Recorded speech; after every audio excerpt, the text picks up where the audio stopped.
Welcome back. You're still tuned in to News and Views on myself, Salalo Makudir. The time is 8:35 a.m. Central African time, and we're going to be switching gears now to a very, very concerning state of affairs. SAMNET has raised alarm over the growing number of Israeli citizens that are entering South Africa, and they're calling on the Department of Home Affairs to explain how these applications are being screened. In a letter sent to Minister Leon Schreiber, the South African Muslim Network is asking very, very tough questions. How many Israelis have applied for residency? How many of them have work permits or even citizenship? And what background checks are being done to ensure that none have links to the IDF, which is accused of human rights violations in Gaza and the occupied Palestinian territories? And the reason why South Africa is currently at the ICJ presenting a case of plausible genocide against the state, pariah state of Israel. And this morning we speak to Dr. Faisal Suliman, Chairperson of SAMNET, to unpack what prompted the letter and what accountability he expects from government. Dr. Suliman, thank you so much for joining us. Always a pleasure. Really, really appreciate you giving us the time this morning. Thank you for having me. It's always, as you say, a pleasure to be on. No, pleasure's all ours. I think let's jump right into it. I want to touch on the context and motivation of that letter to the Department of Home Affairs and the minister. What triggered it? What triggered this inquiry? Was there a particular case or pattern that caught SAMNET's attention that you thought there are some questions that needed to be answered here? I think, just having witnessed myself a flight between Johannesburg and Ethiopia, and the number of Israelis, coming via Tel Aviv to Addis Ababa and then to South Africa, and listening to people who've been on many of these trips, whether to Tel Aviv or just also to Addis and from there to somewhere else.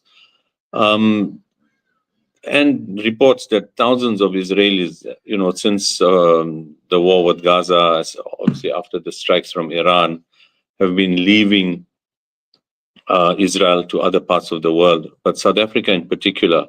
And there have been a lot of anecdotal talks from people in the Western Cape about the DA making huge tracts of land available in different parts of Cape Town or the greater Cape Metro. At very little prime land, at very little cost, available ostensibly to Jewish, but to Israeli citizens. Now, military service is virtually compulsory in Israel, except for the very ultra-orthodox Israelis or Jews who don't serve, and those who are, got clear physical disabilities. But more or less, every adult who's lived in Israel has served in the IDF in some form or the other, which means not just Gaza, but occupied Palestine since 1948 has had repeated and ongoing human rights abuses taking place in various forms that we know: torture, killings, destruction of olive farms, destruction of homes, etc., etc. The brutal occupation, the enforcement, the virtual encampment, etc. So it means all of these people who are coming here from Israel have been, and the adults have served in the IDF. And we think that is akin to having a criminal record.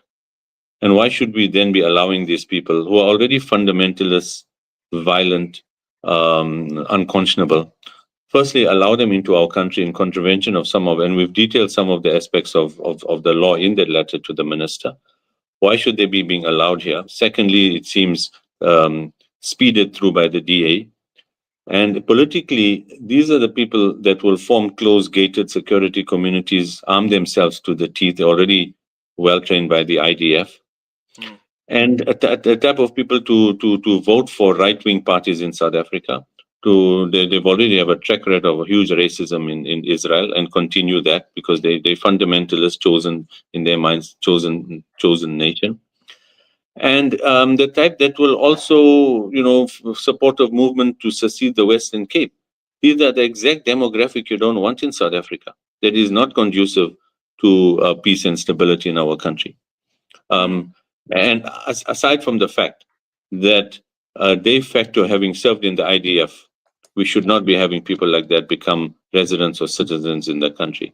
And our belief is that the DA is fast tracking it because it's future votes. It's people who will always be supportive of the DA right wing Zionist agenda.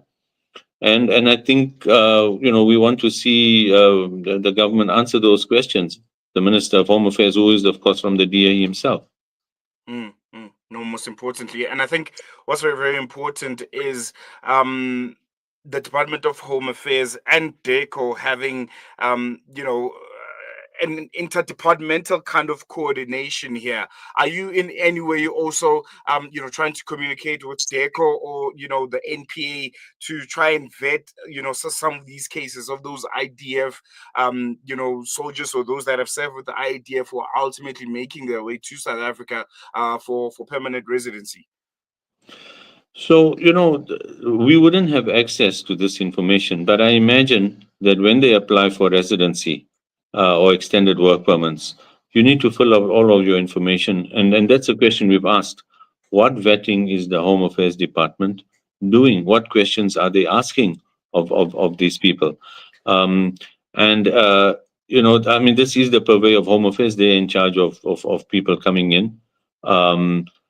We have, decided among the SAMNET board that we'd wait for a week or two for a reply. And if we don't, then yes, we will then raise it up with the Department of Home Affairs. At the moment, the Minister of Police. But, it's not in there, as we are learning from the Madlanga Commission. The roles and responsibilities and ambits are very well defined. And at the moment, this falls within the ambit of Home Affairs. Once they're in the country, yes, then I guess we can then ask if they haven't committed a crime in the country. There's nothing the NPA can do for now. So it starts off at Home Affairs. The public protector, if needs be, or then we need to have the minister answer these questions in Parliament. We then need to ask parliamentarians to ask the minister this question, and he has to provide answers. I want to, reiterate this point, or I would like you to reiterate this point, because I think you touched on it quite briefly. Just from a moral and legal standpoint, what risks does South Africa run if it grants residency or citizenship to individuals who may have been part of the occupation or military operations in Gaza? So firstly, these people have taken part in violation of a number of UN resolutions, violation of human rights, the illegal occupation in the even post 1967. What are the one would call the recognized borders of Israel of 1967. The rest is all of the settlements, etc., all illegally occupied. So they've taken part in illegal activities. That should, frankly, at the first line, preclude them from residency. If someone had to apply and have a criminal record, they wouldn't be allowed into the country. And this is the same thing. So they shouldn't even be allowed into the country in the first place. And then secondly, once they're here, these are the demographic that is, presents an unstable force in our country, a force for right-wing fundamentalism and political instability. And I think that is a very dangerous thing. Most definitely, Dr. Faisal Suliman. We're going to leave it here for now. I'm sure we're going to have you back on air to see if the Department of Home Affairs has responded, and if not, what other steps will you guys be taking from that point forward? Yeah, well, the public protector, firstly. Secondly, of course, then we need to get people to ask the question in Parliament as well. They have it, Dr. Faisal Suliman. Jazakallah so much. Thank you. Chairperson of the South African Muslim Network, Dr. Faisal Suliman, calling for transparency in how South Africa handles immigration from Israel. The Department of Home Affairs has yet to publicly respond to SAMNET inquiry, but I think the debate raises a very, very critical question. How do we, as South Africa, as the South African government, uphold human rights values, not just in words, but in policy and practice? Can't have people that have served in the IDF flock into the country, flock into the Western Cape, and some of them online publicly saying We want an independent Cape Town. And we want to create a sort of miniature version of what Israel is. And we're a country that is boldly standing in front of the ICJ saying these very same people that we're allowing to flock into South Africa in their numbers are responsible for a genocide, for plausible genocide, because that's the case that we're presenting right now and the evidence of plausible genocide. It really makes no sense. Same reason why our companies here are still selling South African coal mined by our fathers and grandfathers in a land that they died over because of similar and if not worse human rights violations that we're currently seeing in Gaza, essentially powering this genocide. Same reason why it makes no sense that we still have an Israeli embassy in our capital, in Pretoria. Going to take a quick break. Stay tuned. Coming up next, we'll be having our hashtag Africa Focus feature. And we're going to be looking at Zimbabwe's latest constitutional controversy as President Mnangagwa's allies push to extend his rule to 2030. On that, after this.